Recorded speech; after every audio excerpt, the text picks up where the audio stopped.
detalhe que eu vejo nesse texto é que, ao contar, os seus irmãos passaram a odiá-lo ainda mais. Então já havia um clima de ódio. É verdade. Uma animosidade ali, né? Já havia uma animosidade. Então, por que eu estou dizendo isso? Porque eu acho que faltou uma leitura do contexto ali, né? Faltou uma dose de sabedoria ali. E aí, respondendo a pergunta, eu devo contar? Eu também sou da opinião do pastor Johnny. Não sou da ideia de não conta para ninguém. A minha ideia, meu conselho, se alguém me perguntar isso, eu vou dizer, olha, você deve buscar em Deus, né? Buscar um direcionamento no Senhor, pedir sabedoria a Ele para saber em que momento contar, para qual pessoa contar. Às vezes, a pessoa a qual você vai compartilhar um sonho pode ser alguém que vai ser usado por Deus para que esse sonho seja uma realidade na sua vida. Verdade. Mas há momentos também. Então, eu acho que fazer uma leitura do contexto, né? Já havia um clima de ódio, ele era preferido do seu pai, né? Tinha uma inveja entre os irmãos. Então, não foi uma atitude sábia naquele momento fazer. Talvez se ele tivesse feito algo, buscado em Deus para restaurar aquele relacionamento ali, aquela condição, e lá na frente contasse, os irmãos poderiam até contribuir para que aquele sonho ocorresse. Possibilidade. Sim, então, eu entendo assim. Bacana. É interessante, eu estava já pegando o que vocês estão falando já sobre pelo menos essa primeira rodada, e aí eu fiquei pensando numa coisa aqui, né?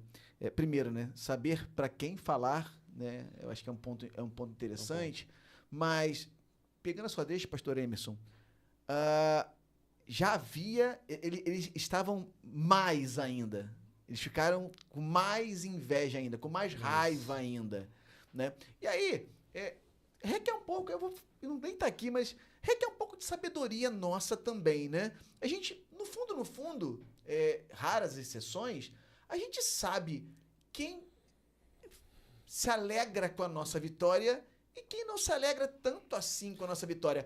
E aí, pra fechar, eu vou passar pro senhor já. Ele já tá assim já, ele já tá aí, querendo falar, mas... mas fato é o último do ano, queridos. Então o pessoal tá querendo falar. É interessante porque não pode também falar, por exemplo, uma pessoa que não compartilha com você, o que você compartilha, não se alegra com o que você se alegra. Você só para poder falar que eu tenho um sonho assim, você vai falar justamente para essa pessoa? Tem que ter sabedoria, né? Vamos combinar isso aí. Então, eu me lembrei da Sunamita. Oi. Quando o menino morreu, a história do filho dela, quando ele morreu, ela pensou rápido, tem uma solução, tem um jeito. Ela planejou algo na cabeça dela. Vou atrás do profeta. Sim. Aí no caminho ela encontrou com alguém, né? Geazi. Sim. E lá ele perguntou pra ela, vai tudo bem? Ela não falou nada pra ele. Vai tudo bem, filho. Vai tudo bem. Tipo, porque pra ela você sabia, não vai resolver meu problema. não vai resolver. Vai compartilhar com ele pra quê? Vai perder tempo pra quê? Né? Então a gente tem que ter esse entendimento, ser intencional, né, em todos os planos. A gente vai aprendendo com a vida. Tiveram momentos que o sonho, às vezes, deixa a gente vislumbrado demais, né? Deixa a gente fantasioso demais. Então a gente quer contar. Né? Então eu já me dei muito mal fazendo isso, sabe? Mas com o tempo, já pegando um pouco de experiência, então a gente vai entendendo que a gente precisa ser seletivo, ser intencional. Né? Não é porque você vai desprezar alguém, mas você vai buscar quem vai fazer parte, vai contribuir para aquilo acontecer, né? Então, mas aqui o grande problema do texto, né? Porque o contexto vai apontar para um adolescente. 17 com anos. maturidade, sabe? Com maturidade a gente consegue, né, filtrar. E a sua família, poxa, se tem um momento em que você vai ficar desarmado, Verdade. na sua casa, entre os seus, entendeu? E dentro dos seus, entre os seus, tem alguém ali que quer te matar, alguém que quer te ferir, alguém que quer te prejudicar, alguém que não vibre com as suas conquistas, né? Sou pai de 2, né? Então eu tenho um de 26 e tenho um de 24 anos. E eu lembro quando eles eram adolescentes, né? O mais novo tinha um pouco de ciúme do mais velho. Então, aí quando eu comprava alguma coisa assim de roupa, né? Porque chegou o tempo em que, até então, a gente comprava algumas coisas para ele. Ia pro shopping, comprava um presente, aí o mais novo queria do mais velho. E aquilo, a gente eu e a Roberta, a gente começou a ver, falou, a gente precisa gerenciar melhor isso aqui, entendeu? Então a gente faz o seguinte, com o mais novo a gente leva ele escolhe o que ele quer, entende?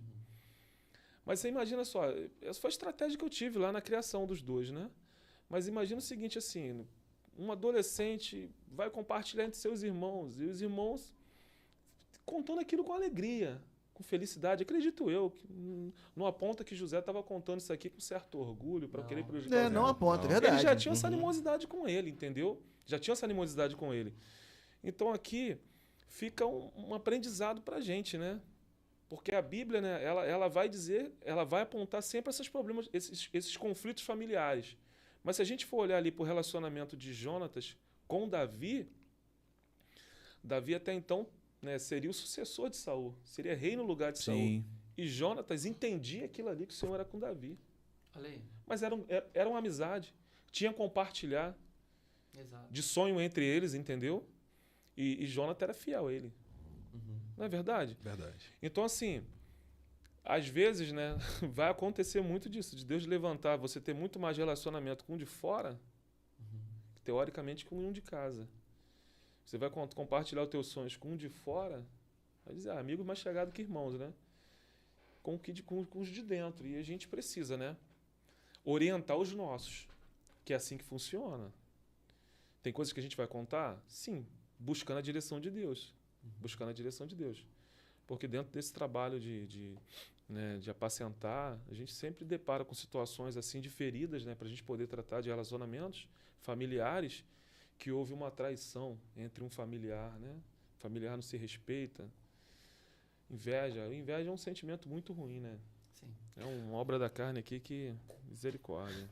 Complicado. Lidar com ela, gente, não é Sim. fácil, tá? Aí Lidar com ela já não é pegando essa fácil. deixa já vou mandar outra para vocês aqui.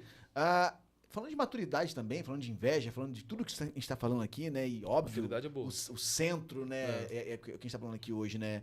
De sonhos, de projetos, né? Que o Senhor nos impulsiona, né?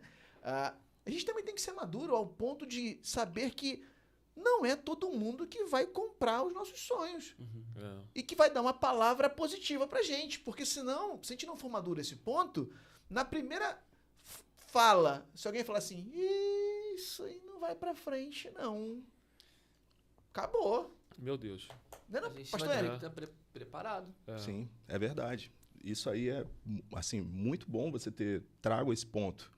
E é uma verdade. É por isso que os nossos sonhos, os nossos projetos precisam estar pautados em Boa. Deus. Isso aí, Amém. isso aí. Aí. Eu ia No escrever isso Senhor. aqui agora. Porque no Senhor não há variação, É isso. né?